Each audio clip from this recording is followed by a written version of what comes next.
This seat is mine. Economy starts farther back. My boarding pass says 2A. And yours says 3D. Mr. Cole? This seat is mine. The woman's hand landed on the headrest of 2A before Nia Brooks had finished sliding her leather portfolio beneath the seat in front of her. Nia looked up from the aisle, one hand still resting on the silver clasp. At 43, with deep brown skin, short, natural curls, and a charcoal suit cut for long workdays rather than attention, she had learned to recognize the moment someone decided who she was before asking. The woman held out a boarding pass without looking at Nia's. "You're in the wrong cabin," she said. Nia checked the small metal plate beside the window, then the boarding pass on her phone. Flight 4 Swansea to Seattle, seat 2A. The same information she had already confirmed twice because the morning mattered. "I'm assigned here," she said. "You may want to check your row." The woman gave a quick laugh meant for the passengers settling around them. She was in her late 50s, dressed in cream linen with a gold status tag looped around the handle of her carry-on.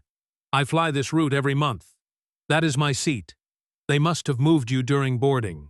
Her eyes traveled from Natter's suit to the slim portfolio and stopped at the canvas tote near Nia's shoes. Economy starts farther back. A college-aged man in 1C paused while lifting his backpack into the overhead bin.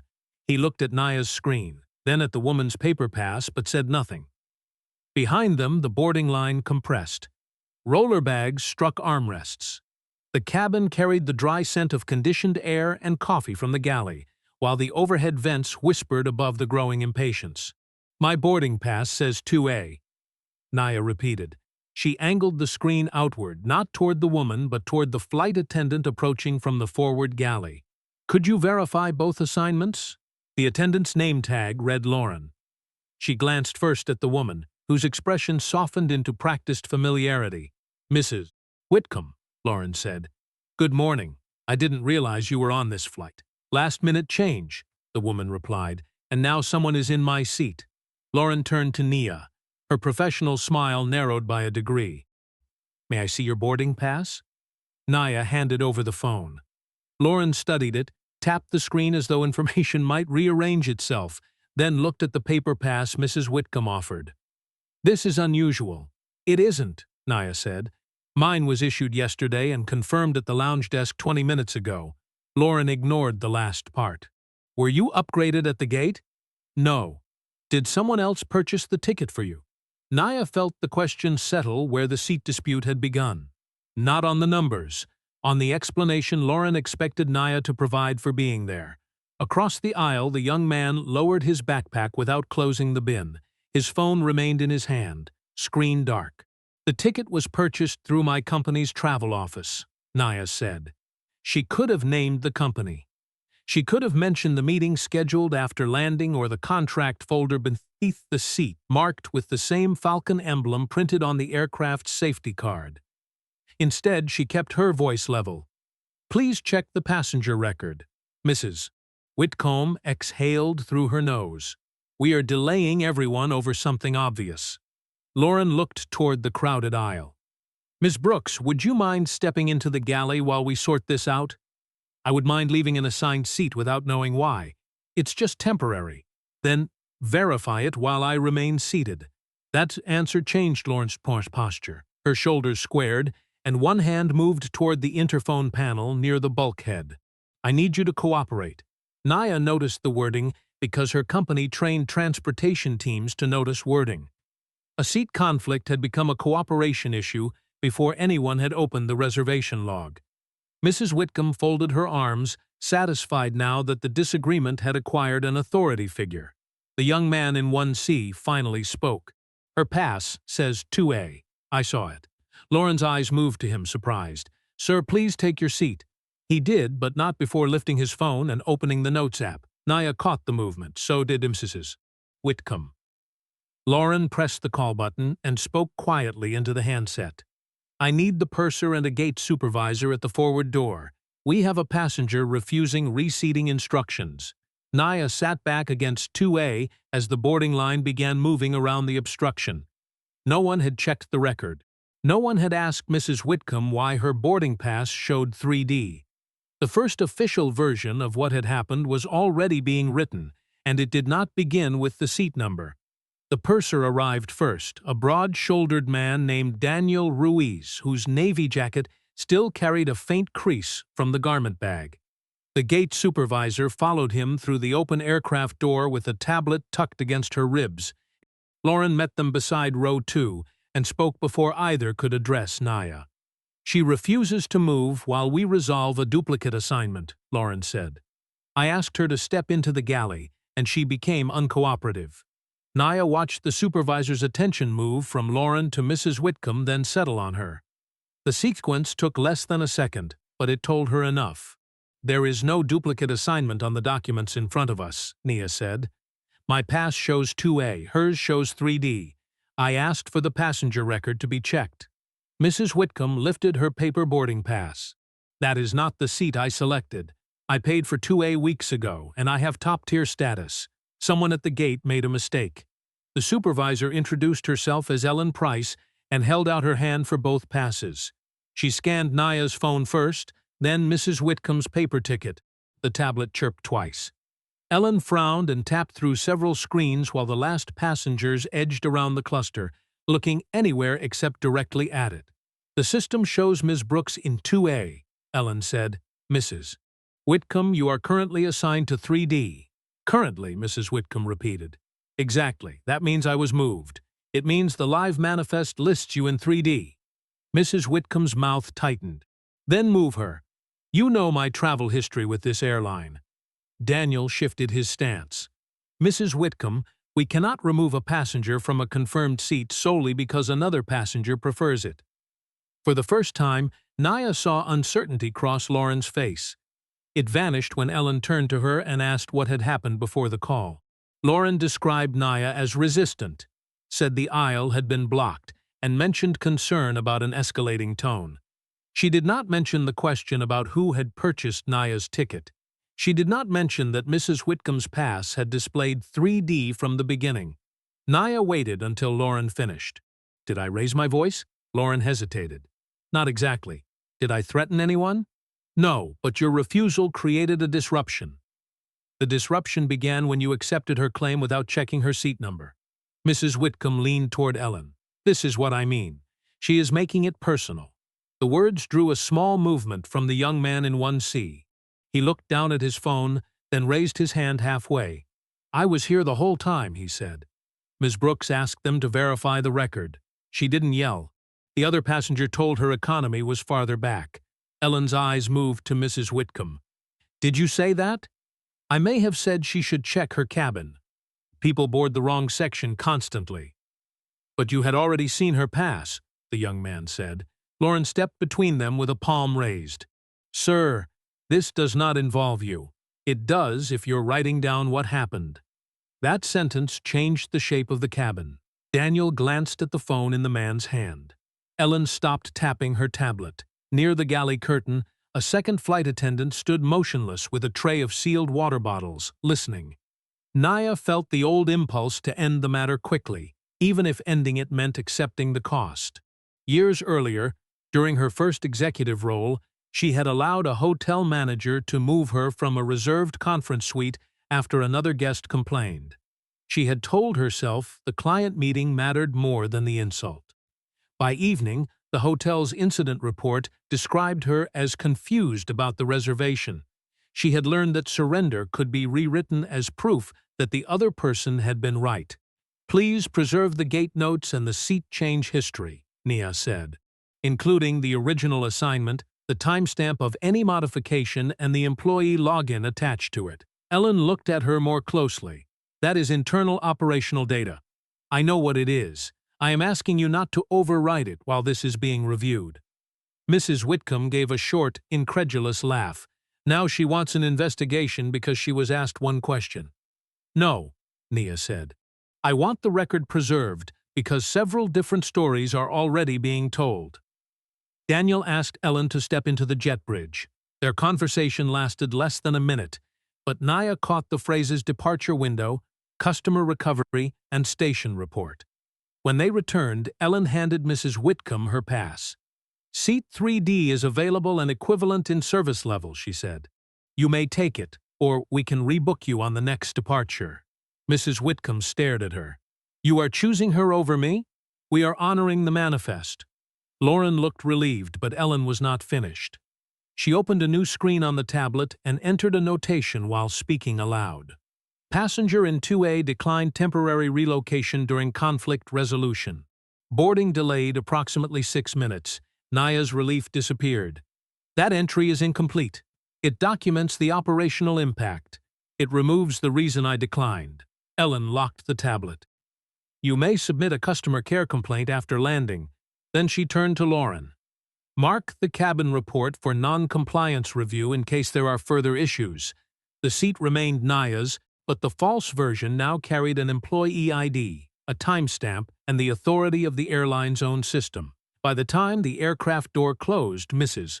Whitcomb had taken 3D with the rigid posture of someone accepting an insult rather than an assigned seat. Lauren completed the safety demonstration without looking toward row 2. Daniel checked the overhead bins, then paused beside Naya long enough to ask whether she needed anything before departure. I need the report corrected, Naya said. His expression tightened with professional regret. Ellen controls the station entry. Once we're airborne, I can document what I observed in the cabin log. Will that replace her note? No, it will sit beside it. Naya nodded, though the answer left a familiar pressure beneath her ribs. 2 accounts could occupy the same system while only one shaped the first decision. She pulled the silver clasp portfolio from beneath the seat and rested it on her lap as the aircraft pushed back. Inside were briefing notes for a meeting with Falcon Crest Air's executive committee, along with a marked copy of the passenger treatment standards her company had spent 9 months helping the airline redesign. She had planned to reveal her role after the Seattle presentation, not before it. The work was supposed to stand on its own. Across the aisle, the young man in 1C leaned closer. I wrote down the times, he said. When she first said the seat was hers, when the supervisor came on, when they entered the report. Naya turned toward him. He looked barely 20, with an engineering textbook wedged into the seat pocket and a university lanyard looped around his wrist. What's your name? Evan Cho. Thank you, Evan. Keep your notes. Don't send them anywhere yet.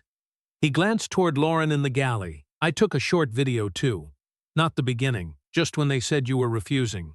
Naya felt a brief surge of relief, followed by caution. Does it show the seat numbers? Her boarding pass, maybe. She was holding it up.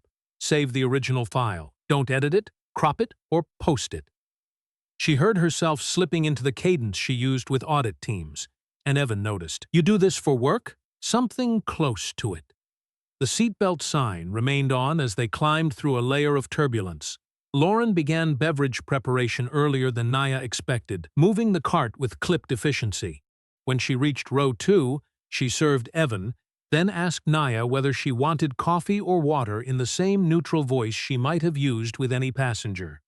Naya requested water. Lauren placed the cup down without meeting her eyes. 10 minutes later, Daniel returned carrying a small cabin tablet. He crouched beside 2A so their conversation would not travel. I entered a supplemental note, he said. I stated that you presented a valid assignment, requested verification, and did not raise your voice. Did you include the remark about economy? I did not hear it myself. Evan did. I can note that a passenger reported hearing it, but I can't certify the statement. That's fair. Daniel studied her for a moment. Ellen also sent a message to operations before the door closed. It flags you for possible monitoring on arrival. Naya's fingers stopped against the edge of the portfolio. Monitoring by whom? Customer resolution. Possibly airport security if the crew reports additional non-compliance. There has been no additional non-compliance. I know. The words came out lower than the engine noise, and for the first time, Daniel looked less like an airline representative than a man who understood he was standing beside a mechanism already in motion. He asked for Evan's seat number and promised to add the witness reference. Then he returned to the galley. Naya opened her laptop but did not touch the executive briefing. Instead, she logged into the secure incident portal used by her consulting firm. The system recognized the Falcon Crest contract code printed inside her portfolio and opened a preservation form. She entered Flight 41 the departure time, seats 2A and 3D, and the names of the employees involved. The form required a reason for urgency, possible alteration of passenger handling record after disputed enforcement decision. She hesitated before submitting. Filing the request would alert the airline's compliance office and, through the contract terms, notify the executive sponsor assigned to the project. It would also expose her identity before the meeting and make neutrality harder to defend. Her business partner, Simone, had warned her not to turn every lived insult into a professional test case. Naya had accused Simone of asking her to tolerate what they were paid to prevent. The argument had ended without either of them apologizing. The aircraft leveled. Naya pressed submit. A confirmation number appeared, followed by a notice that all related station notes, manifest changes, cabin entries, and access logs were now under retention hold. She copied the number onto a page in her portfolio. 5 minutes later, Lauren's tablet chimed in the galley. Daniel read the incoming message first. His head lifted toward row 2, while Lauren stared at the screen and then at Naya. The complaint was no longer waiting for landing. It had entered the airline's compliance system, and the record could no longer be quietly cleaned up. The compliance alert reached the cockpit before the service cart had cleared first class. Daniel returned to row 2 with the cabin tablet held flat against his palm, his expression composed but no longer neutral. "Operations wants a statement from every crew member who interacted with you," he said. "They've also instructed us not to amend the original entries." "That's what a retention hold does," Naya replied. Lauren stood several feet behind him, close enough to hear. "You could have told us you worked with the airline." Naya looked past Daniel. "Would that have changed whether my boarding pass said 2A? Lauren's lips parted, then closed. The engines filled the space she left behind. Naya had asked the question more sharply than she intended, and Daniel's brief glance told her so. She felt the familiar heat of being right in a way that could still make the next step harder. "My role wasn't relevant to the seat assignment," Naya added. "It became relevant when your supervisor created a misleading record." Lauren folded her arms. "You knew how to trigger an internal hold. Most passengers don't. Most passengers shouldn't need to." Daniel asked Lauren to return to the galley, but she stayed long enough to say that she had followed procedure during a boarding delay. The sentence sounded rehearsed already.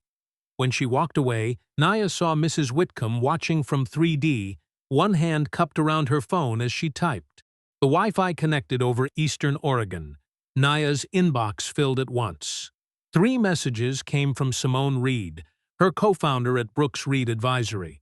The first asked why Falcon Crest's compliance director had called before 8 in the morning. The second contained only, "Please tell me you did not open a formal incident on the way to our executive presentation." The third requested a call. Naya closed the laptop instead. She spent 5 minutes pretending to review the presentation deck before calling Simone from the forward lavatory queue, where the carpet trembled beneath her shoes and the galley smelled of burnt coffee. Simone answered without greeting. "Are you safe?" "Yes." "Were you removed from the flight?" "No." "Then tell me why the airline's general counsel is asking whether our lead advisor is also the passenger named in a discrimination hold." Naya described the seat dispute, Lauren's questions, Ellen's report, and the monitoring flag. She kept the account precise until Simone interrupted. "You filed through the contract portal while still on the aircraft. The records were already being shaped. I understand preservation. I also understand that we present our final findings in 3 hours. Now they can argue our recommendations are retaliation for a personal incident." Naya leaned against the bulkhead as a service latch clicked behind her. "So I should have let the entry stand?" "No. You should have called me before attaching our firm to it." "I didn't have time." "You had enough time to fill out the form." The anger came faster than Naya could manage. "I was sitting in the seat while they built a case around my refusal to surrender it. I wasn't going to wait for a strategy session." A passenger approached the lavatory, and Naya lowered her voice. Simone was silent for several seconds. When she spoke again, the edge had left her tone.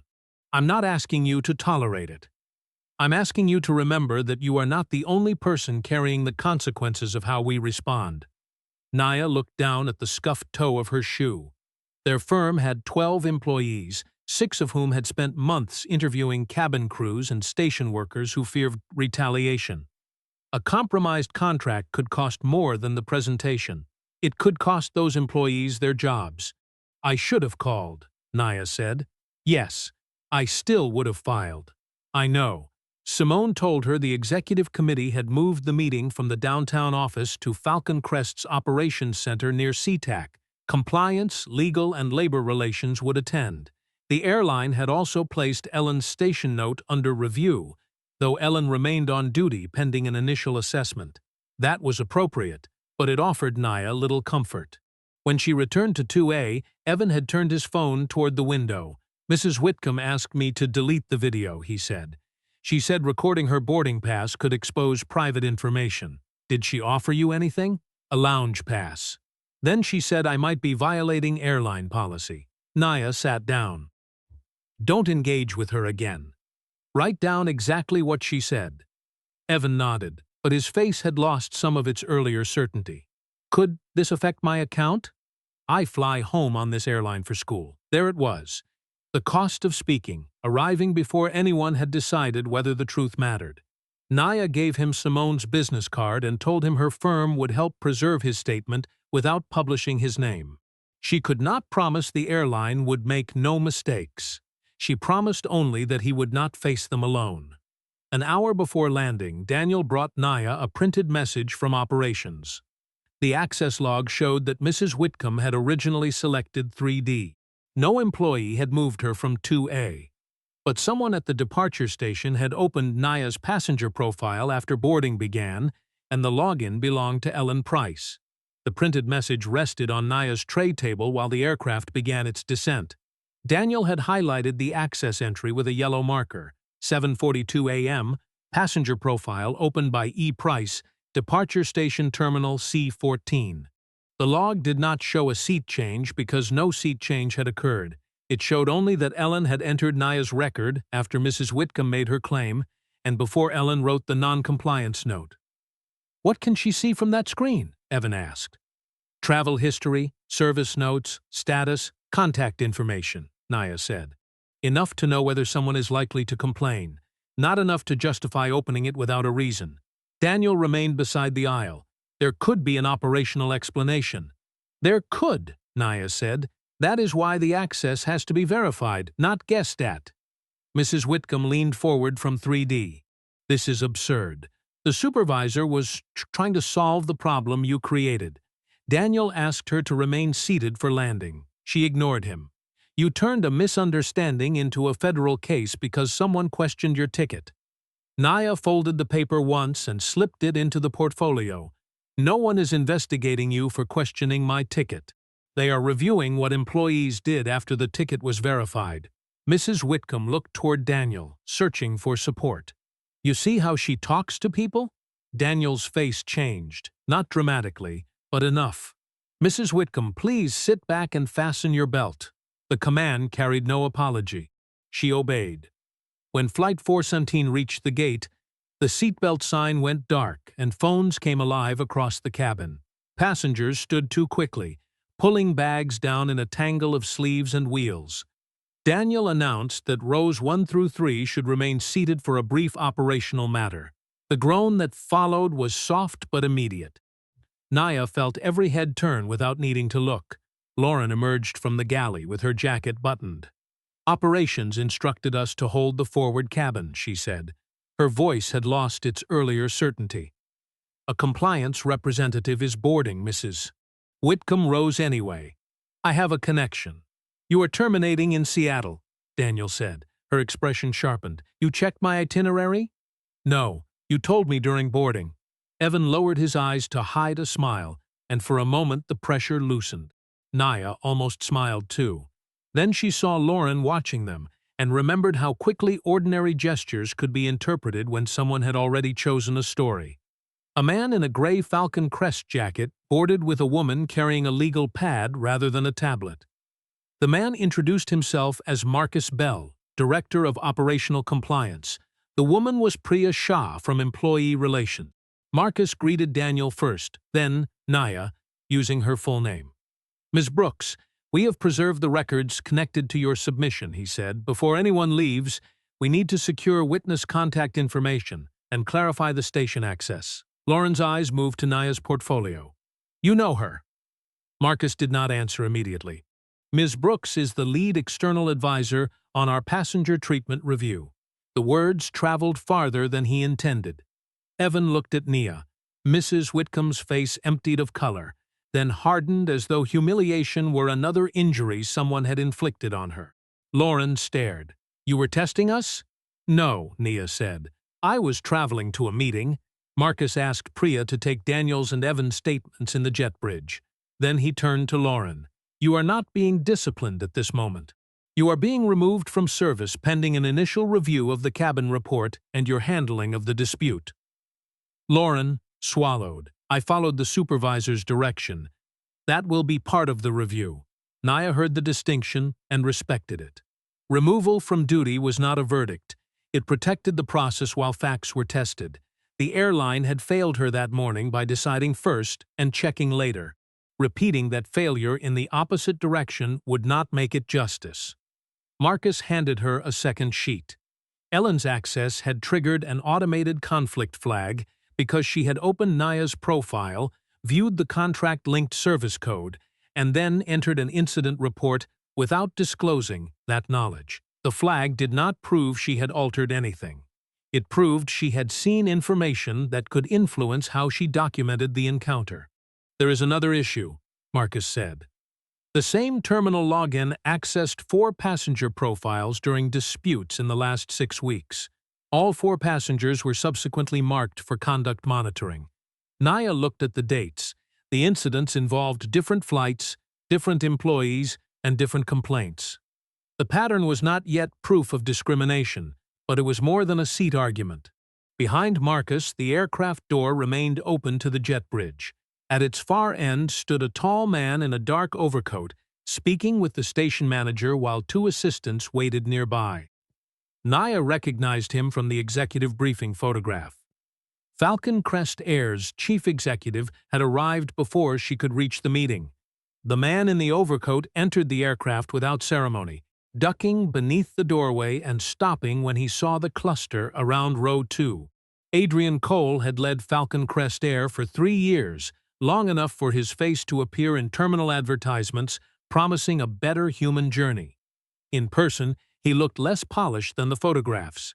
Rain had darkened one shoulder of his coat, and a red boarding folder was tucked beneath his arm. "Why are passengers still being held?" he asked. Marcus gave him the operational summary in under 30 seconds. Disputed seat claim, valid assignment, incomplete conduct report, retention hold, employee access conflict, 4 prior monitoring flags. He did not identify Naya's consulting role until the end. Adrian's eyes moved to her. Recognition appeared, followed by something closer to alarm. "Miss Brooks, I thought we were meeting at the operations center." "We were, Mrs." Whitcomb stood again. "Mr. Cole, thank God. I have been treated like a criminal because this woman refused a simple accommodation." Adrian turned toward her. "Were you assigned to seat 2A? I selected it when I booked." "That was not my question, Mrs." Whitcomb pressed her lips together. "My boarding pass said 3D, but your staff knows my preferences. I have flown more than 1,000,000 miles with this airline." Adrian glanced at Marcus, who gave a small nod confirming the record. "Then 2A was not your seat." The statement was plain, almost dull. Naya felt no triumph in it. The fact had been available from the beginning, printed in black ink on the paper Mrs. Whitcomb had held above her like a warrant. Adrian asked Marcus to release the remaining passengers once their contact information had been collected. He instructed Priya to escort Lauren off duty without making her walk through the terminal in uniform, then requested a private conversation with Naya in the forward galley. "There is nothing private about what happened," Naya said. "I understand, but we should avoid discussing employee records in front of passengers. That part is reasonable." She followed him 6 steps forward. The galley counters were crowded with empty coffee pots, unopened snack drawers, and plastic cups shifting inside their sleeves as ground crews moved equipment beneath the cabin. Simone called again. Naya silenced the phone. Adrian removed his coat and folded it over the jump seat. I want to apologize for the way you were treated. I'm not asking for an executive apology. I know you weren't, but you are owed one. What I'm owed first is an accurate passenger record. Evan is owed protection from retaliation. Lauren and Ellen are owed a review based on facts, not panic because you walked onto the aircraft. And the 4 other passengers deserve to know why they were marked. Adrian rubbed the edge of the red folder with his thumb. We do not yet know that those cases are related. Then test them. We will. Independently? His hesitation was brief but visible. Our internal compliance team can begin immediately. The same reporting chain approved the conduct monitoring workflow. My firm warned you about 6 months ago. Adrian looked toward the open cockpit door, where a maintenance technician was speaking with the captain. Your draft findings called the workflow vulnerable to misuse. They did not establish misuse. This morning may have. Or it may have established one supervisor making poor decisions. Naya heard the safer story forming. One employee, one mistake, one unfortunate encounter. It would preserve the executive committee, the monitoring program, and the public launch scheduled for the following week. Her phone vibrated again. This time, Simone's message appeared across the screen. Do not commit the firm until we discuss scope. Naya turned the phone face down. Place the monitoring program on operational hold. Adrian's expression hardened. That system covers threats, assaults, and repeat safety violations across the network. Suspending it without review could expose crews. I said operational hold, not deletion. Preserve existing safety alerts. Stop adding discretionary conduct flags until the access pattern is tested. That distinction will not matter if crews believe we have taken away a protection tool.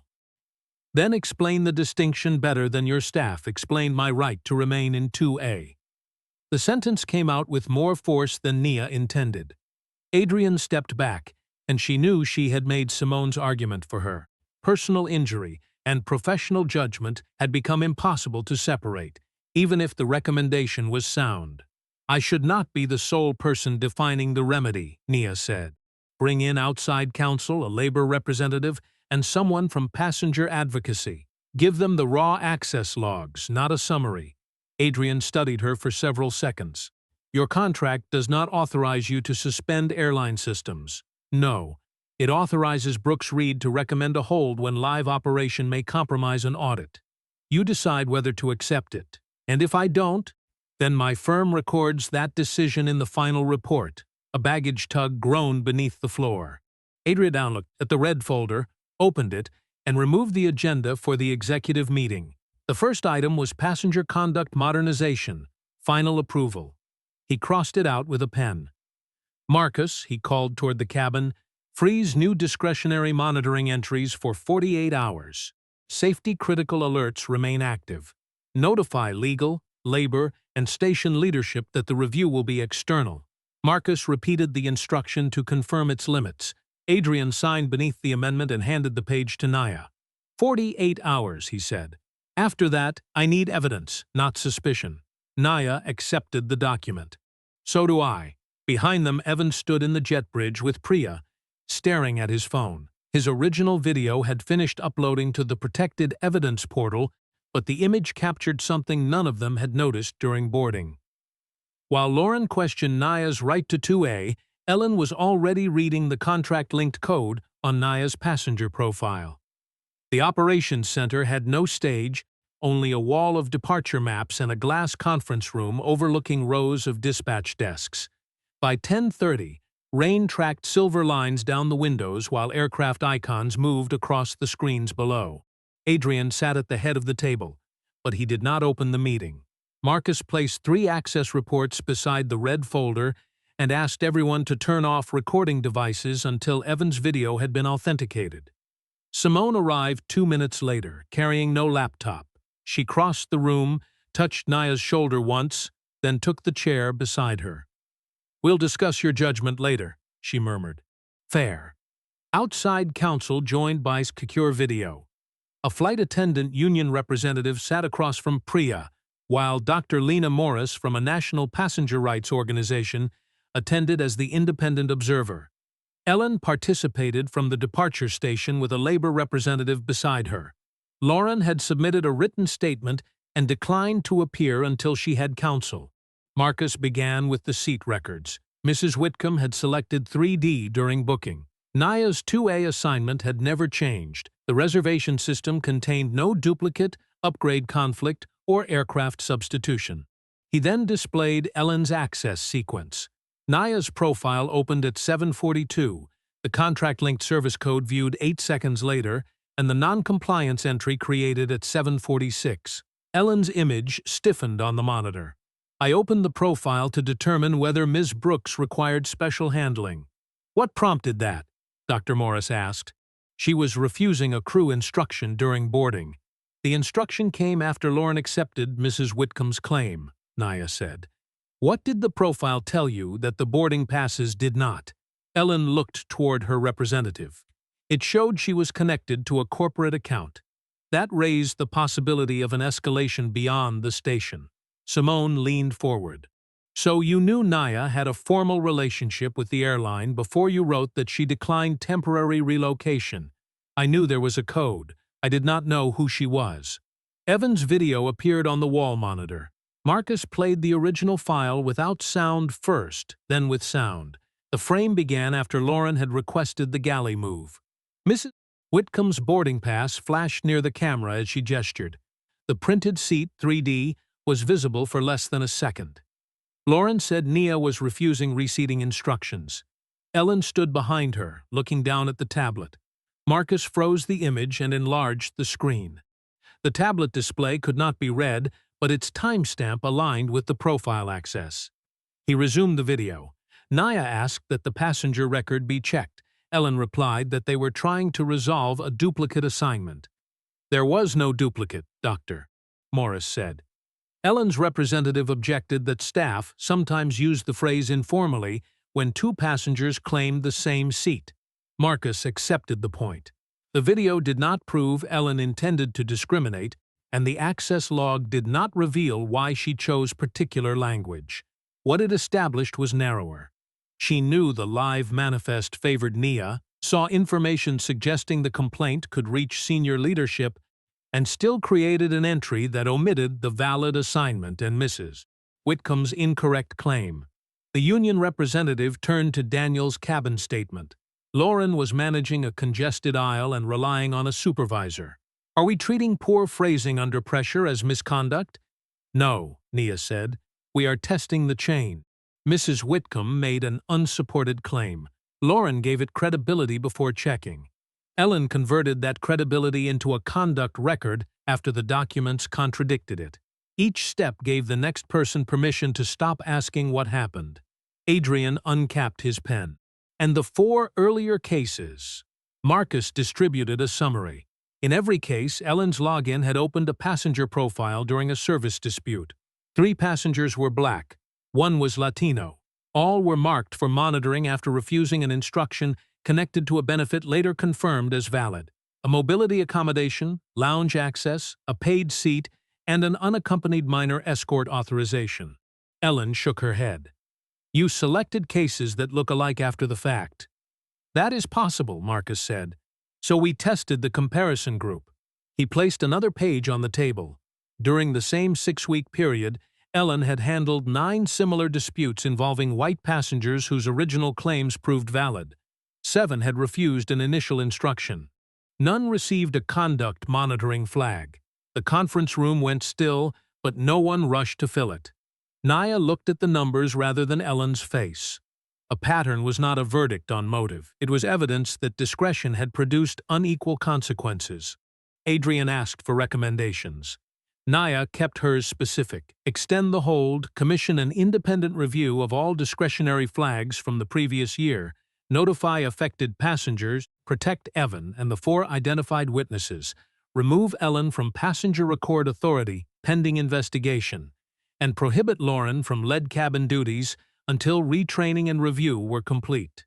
Simone added one condition. Brooks Reed cannot conduct the final audit. Naya is now a complainant and a witness. Another firm must validate the findings. The concession cost them the most valuable phase of the contract. Naya felt it before Adrian acknowledged it.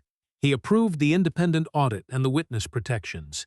He did not decide discipline. That would follow interviews, representation, and verified findings. Then Priya slid one final document across the table. During the morning hold, someone at the departure station had attempted to export the 4 earlier incident files to a personal drive. The employee credentials belonged to Ellen Price. Priya did not accuse Ellen of stealing files. She read the technical finding exactly as written. Her credentials had initiated the export. The transfer had failed when the retention hold blocked it, and the security team had not yet determined who was physically using the terminal. Ellen stared at the document on her monitor. "I didn't do that." Her representative asked whether the station used shared workstations and whether employees ever remained signed in between assignments. Marcus confirmed both were possible. The login established access, not identity. He ordered the terminal taken out of service and preserved for examination, then asked airport security to secure camera footage from the gate office before its routine overwrite window closed. Adrian's pen hovered over the meeting agenda. "How long?" "Preliminary device review by tomorrow," Marcus said. "A defensible finding will take longer. Then no one announces a conclusion today." Naya agreed, though part of her wanted the uncertainty gone. She had spent the morning insisting that the airline stop converting suspicion into judgment. Now that restraint protected the person whose decisions had harmed her. Justice, she thought, was easier to demand when due process belonged only to you. Adrian approved an interim order before noon. Ellen was suspended from passenger-facing and record access duties with pay pending investigation. Lauren remained removed from flight service while employee relations reviewed her conduct and training history. Neither action was termination, and the written notice said so twice. The discretionary monitoring hold expanded from 48 hours to 30 days, while safety alerts tied to documented threats or violence stayed active under a separate approval process. The airline also agreed to contact the 4 passengers identified in the comparison review. Their monitoring flags would not simply disappear. Each record would be independently examined, corrected where unsupported, and accompanied by written notice explaining what had happened. Dr. Morris insisted on the notice. "A secret correction leaves the passenger carrying consequences they never understood," she said. Adrian accepted that condition and added quarterly reporting to the board's safety committee. He rejected Nia's request to release the full review publicly until employee interviews were complete, but agreed to publish the audit scope, aggregate findings, and corrective actions. The compromise satisfied no one entirely, which Simone later called evidence that it might survive contact with lawyers. The immediate repair came through a secure message Marcus sent from the conference room. Naya's conduct notation was withdrawn from operational use and preserved only within the investigation file. Evan's loyalty account received a non-retaliation marker visible to compliance but not to routine service staff. Daniel's supplemental cabin statement became the controlling account for Flight 411 until the review reached a final determination. Mrs. Whitcomb's case remained separate. The airline would not punish her for making a seat claim, but Marcus opened a customer conduct review into her attempt to influence Evan and her repeated refusal to follow crew instructions after the manifest had been verified. Her status would not shield her, and Naya's title would not increase the penalty.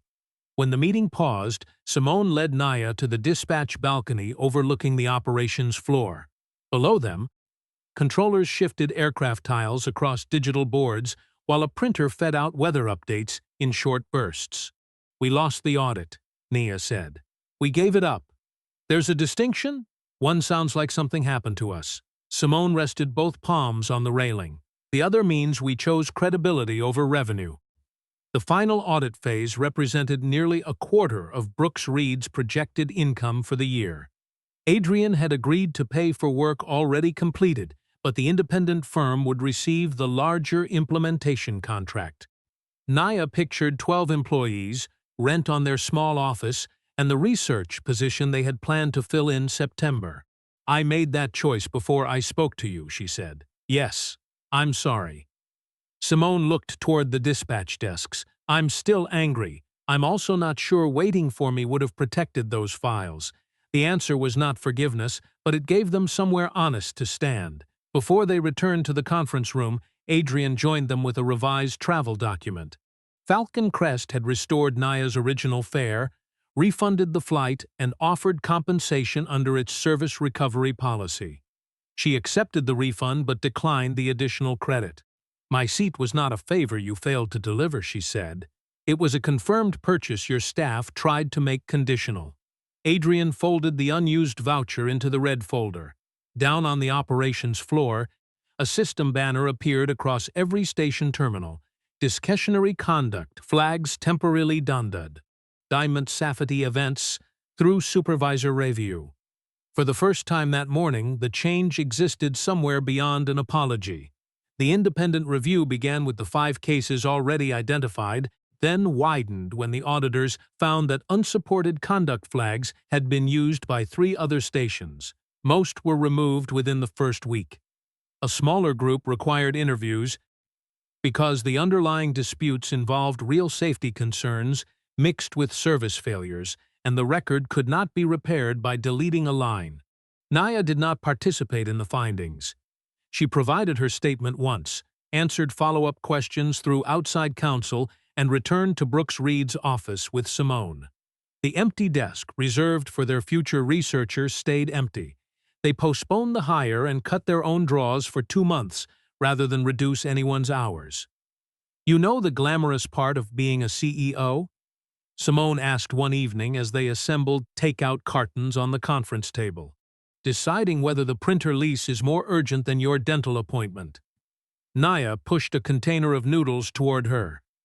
"The printer has never questioned my authority. It jams whenever you look confident."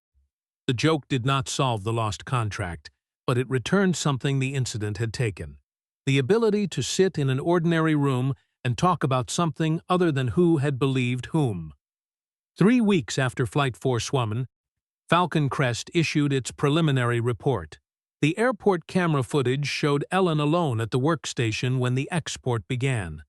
Device records confirmed that she had selected the 4 earlier incident files, attempted to copy them to a personal storage account, and deleted the transfer notification when the hold blocked it. Investigators also recovered messages in which she described certain passengers as likely escalation risks before reviewing their documents. The airline terminated Ellen for unauthorized access, attempted removal of protected records, and falsification by omission in passenger reports. The finding did not claim that every disputed decision she had made was motivated by racial bias. It stated something narrower and harder to dismiss.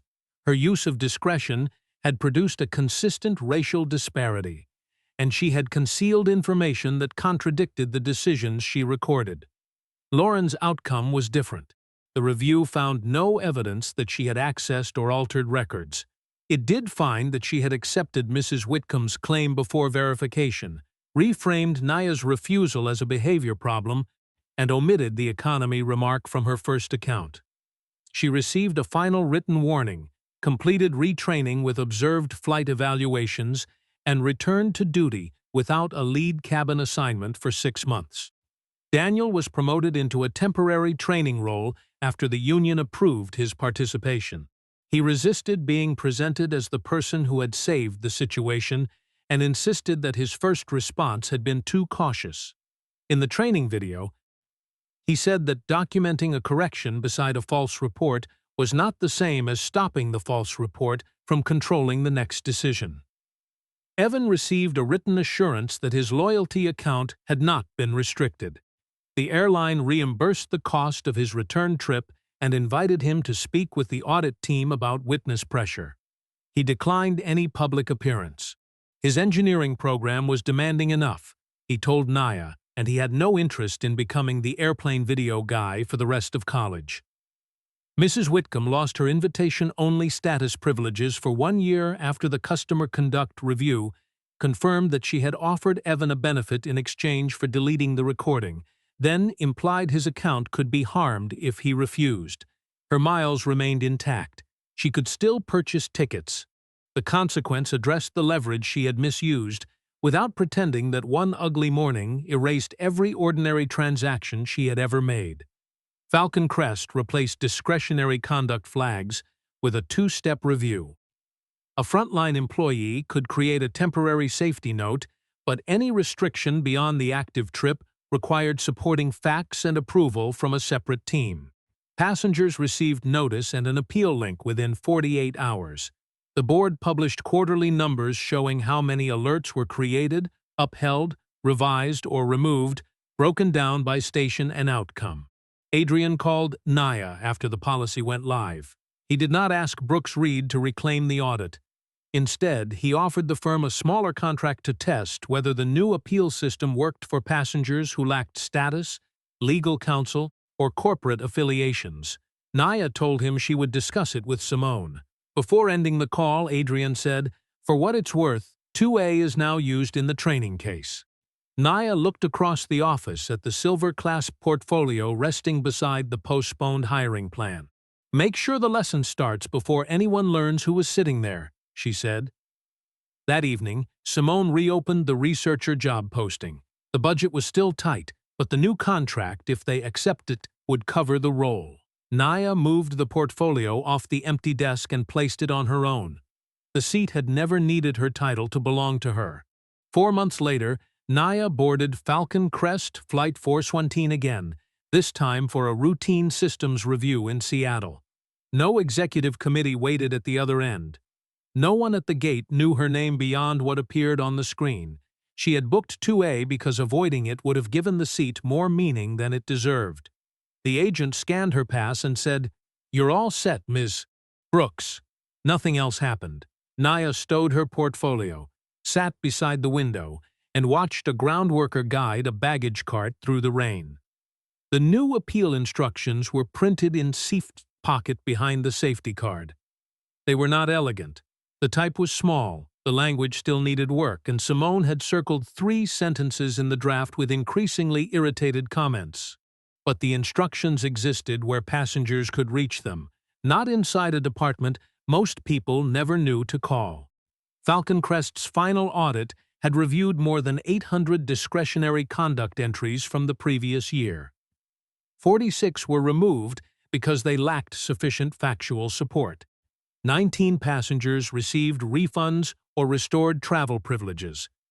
11 cases were referred for further investigation after auditors found that legitimate safety concerns had been mixed with inaccurate service records. The board retained an outside monitor for 2 years and tied station leadership bonuses to correction rates as well as on-time departures. Adrian survived the review, though not unchanged. The board required him to surrender direct control of the passenger conduct program to a committee that included labor, compliance, and an independent passenger representative. He published a statement accepting responsibility for approving a system with too little review and too much hidden discretion. It did not make him heroic. It made the failure harder to bury beneath one terminated supervisor. Lauren completed her observed evaluations and returned to lead cabin eligibility after 6 months. On her first week back, she sent Naya a handwritten letter. She did not ask forgiveness or blame Ellen. She wrote that she had mistaken familiarity for credibility when Mrs. Whitcomb spoke, then mistaken Naya's refusal for hostility because accepting the mistake would have embarrassed her in front of the cabin. Naya kept the letter but did not answer for several weeks. When she finally did, she wrote only that change would be measured by what Lauren did with the next passenger whose documents contradicted someone more familiar. Evan finished the semester and mailed Brooks Reed a photograph of an automated bridge his engineering team had built. On the back, he wrote that structures failed when each small weakness transferred pressure to the next joint. Simone pinned it above the office printer, which continued to jam without regard for metaphor. Brooks Reed hired its researcher in October. The smaller appeal testing contract grew after the first round showed that passengers without lawyers abandoned the process when asked to upload records the airline already possessed. Naya's team redesigned the form so the burden of retrieving internal data remained with Falcon Crest. Appeals rose, but so did the percentage resolved within 5 business days. The work cost the airline money. Adrian approved it anyway. As Flight 417 began boarding, a family entered the cabin behind Nia. The father carried a folded mobility aid while his teenage daughter checked the row numbers. Their assigned seats had been separated after an aircraft change. A flight attendant named Marisol looked at the passes, checked the manifest, and asked 2 passengers whether they would accept equivalent seats before requesting anything from the family. The solution took 4 minutes. No one was described as uncooperative. Naya opened her portfolio after takeoff. The silver clasp had gained another scratch, and the Falcon Crest safety card no longer carried the old Falcon emblem beside the passenger standards. The airline had replaced the slogan with a plain instruction: verify the record before restricting the traveler. She traced the sentence once, then returned the card to the pocket. Inside her portfolio waited the final report from Brooks Reed's appeal test and a printed offer from a coalition of regional hospitals. The group wanted help examining a patient security system that repeatedly labeled Black family members as access risks after staff disputes. The issue involved different rights, different evidence, and consequences far beyond a seat assignment. Simone had written across the cover page, "We do not take this unless we can protect the patients and the staff who speak." Naya looked out at the wing, cutting through a clean layer of cloud. Flight 410 had already given back what could be restored: her record, her fare, the truth of what happened, and a system less able to repeat it unnoticed. It could not return the morning untouched, nor should it become the only story anyone told about her. She signed the line authorizing an initial review, closed the silver clasp, and left the portfolio on the empty seat beside her until the clouds began to break over Seattle.